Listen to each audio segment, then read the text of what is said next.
Ja, die Gründung von Stackit als eigene Firma ist für mich die Fortsetzung unserer Erfolgsgeschichte. Wir haben angefangen als ganz, ganz kleiner Teil in der großen Schwarz-IT. Mit einem ganz kleinen Team haben wir die Idee geboren, Stackit zu bauen. Und inzwischen ist aus dieser kleinen Idee eben dann doch was ganz Gewaltiges geworden. Und dem tragen wir jetzt ein Stück weit Rechnung, indem wir es eben auch als eigene Firma innerhalb der Schwarz-Gruppe, innerhalb der Schwarz-Digits positionieren, eben analog auch zu unseren anderen externen Marken, die wir haben. Es bringt aber ein Stück weit Klarheit und Fokus. Klarheit, indem ich einfach sage, die Leute, die an Stackit arbeiten in einer Firma, die so heißt wie die Marke Stackit. Klarheit auch für die Kunden, denen wir nicht mehr erklären müssen, okay, du hast einen Vertrag mit der Schwarz-IT, Marke ist Stackit, sondern das Ganze passt einfach zusammen. Wichtig ist aber auch, dass alles das, was heute ja so toll funktioniert, sich nicht verändert. Es bleiben die gleichen Ansprechpartner, es sind die gleichen Menschen, die daran arbeiten, es sind die gleichen Konditionen. Von daher bleibt nach außen eben eigentlich alles gleich, auch außer der Firmierung.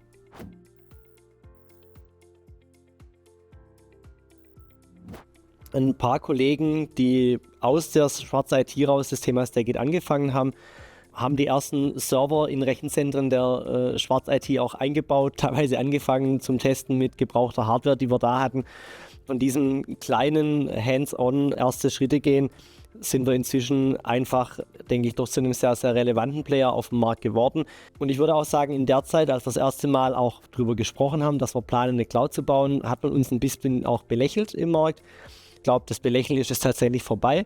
Wir werden im Markt ernst genommen. Wir haben es geschafft, eine Cloud-Plattform zu bauen. Die ist stabil, die hat alle relevanten Services.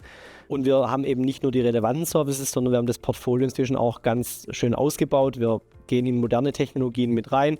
Und wir schauen aber eben auch, dass wir so Dinge wie Zertifizierungen, Testierungen, dieses Jahr beispielsweise das Thema BSI C5-Testierung mit reinbringen, um einfach auch im externen Markt zu signalisieren, hey, da ist das entstanden, das hat eine Stabilität, das hat eine Sicherheit, auf die du da bauen kannst. Wir haben ein Angebot, das natürlich sehr gut auf hochregulierte Branchen auch passt, wo wir einfach mit dem Thema Souveränität, mit unserem Standort, aber eben auch mit unserer DNA als deutscher Anbieter guten Wettbewerbsvorteil auch ein Stück weit haben.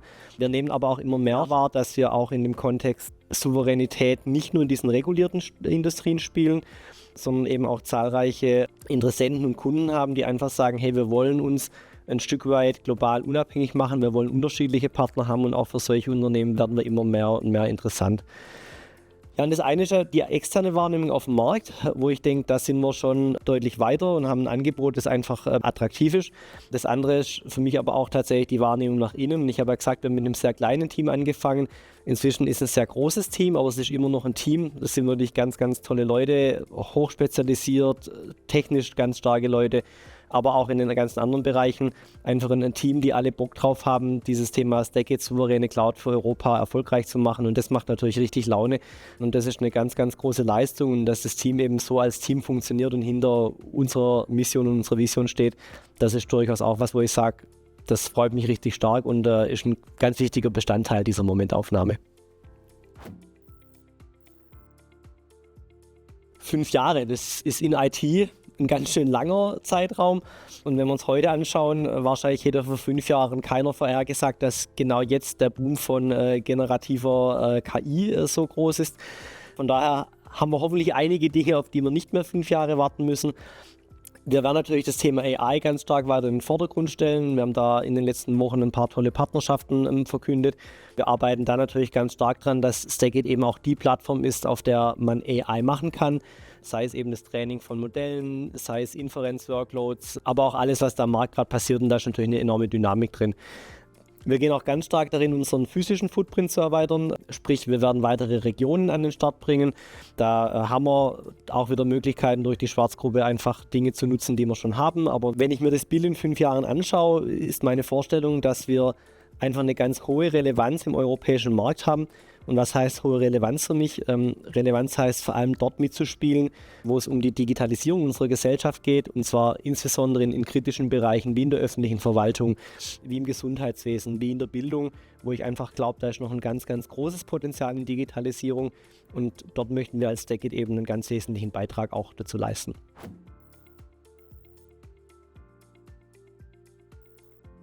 Stackit ist so ein bisschen eine Cloud zum Anfassen. Das heißt, im Vergleich zu vielen der ganz großen wo es schwierig ist, auf ein Produkt Einfluss zu nehmen, wo es schwierig ist, vielleicht auch den technisch relevanten Ansprechpartner zu bekommen, können wir das immer noch leisten. Das heißt auch, wenn wir uns entscheiden, bestimmte Produkte zu entwickeln, in bestimmte Projekte mit reinzugehen, dann ist es eben eine Entscheidung, die wir mit einer gesamten Organisation treffen können und wo wir auch die Ausrichtung unserer Produkte darauf hingehend steuern können, wo wir priorisieren können und sagen, hey, das ist ein Top-Kunde, das ist ein Top-Projekt, das ist ein Top-Thema, dann lass uns dafür sorgen, dass wir in all diesen Produkten da auch hinterherlaufen. Und auch was Ansprechpartner angeht, man kann unsere Ansprechpartner kennen und die können die richtigen Techies, die richtigen Businessleute zusammenbringen, um Lösungen zu schaffen. Und damit baust du natürlich eine Cloud, die wesentlich stärker vielleicht an Kunden ausgerichtet ist. Da spielt die Größe eine Rolle, da spielt aber auch durchaus eine Rolle, dass wir halt einen großen Teil der Wertschöpfungskette, also sprich das technische Know-how, den Service, den Support, den Vertrieb, tatsächlich eben aus unserer eigenen Organisation und damit primär aus Deutschland und Europa aus eben leisten.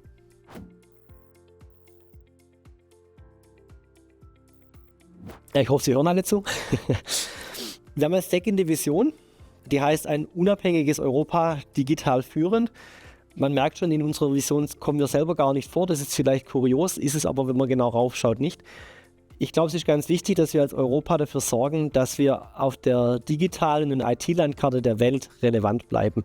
Teilweise vielleicht auch relevant werden, weil wir die Relevanz an der anderen Stelle schon ein Stück weit verloren haben. Und das ist ja mir einfach wichtig, wenn man als ITler in Deutschland und in Europa unterwegs ist, zu sagen, hey, lass uns mal schauen, was gibt es denn da als Alternativen? Können wir IT-Investitionen in europäische Alternativen tun? Und das ist, glaube ich, ganz, ganz wichtig, dass wir sagen, wir schaffen es, diese europäische Souveränität in IT und in Digitalisierung zu behalten. Wir haben Chancen, wir haben tolle Unternehmen im Markt, wir haben einen tollen Bildungsapparat am Start, tolle Universitäten. Wir haben einfach eine Chance, da weiter relevant zu bleiben in dieser absoluten Schlüsseltechnologie. IT wird Schlüsseltechnologie bleiben. Und das heißt aber umgekehrt auch, dass es, glaube ich, ganz wichtig ist, wenn man IT-Partner sucht, auch mal zu schauen, ob es da nicht welche gibt, die in Europa schon da sind, die da relevant sind oder mit denen man zusammen Dinge bauen kann. Ich glaube tatsächlich, dieses Zusammen Dinge bauen, das ist ganz entscheidend. Es wird nur mit dem Ökosystem funktionieren. Es wird nicht eine StackIt als Cloud-Provider oder einer unserer Wettbewerber als Cloud-Provider alleine sein. Es wird Lösungen brauchen, es wird Beratung brauchen und all das muss zusammenkommen, um dann entsprechend auch diese Souveränität als Europa weiter leben zu können.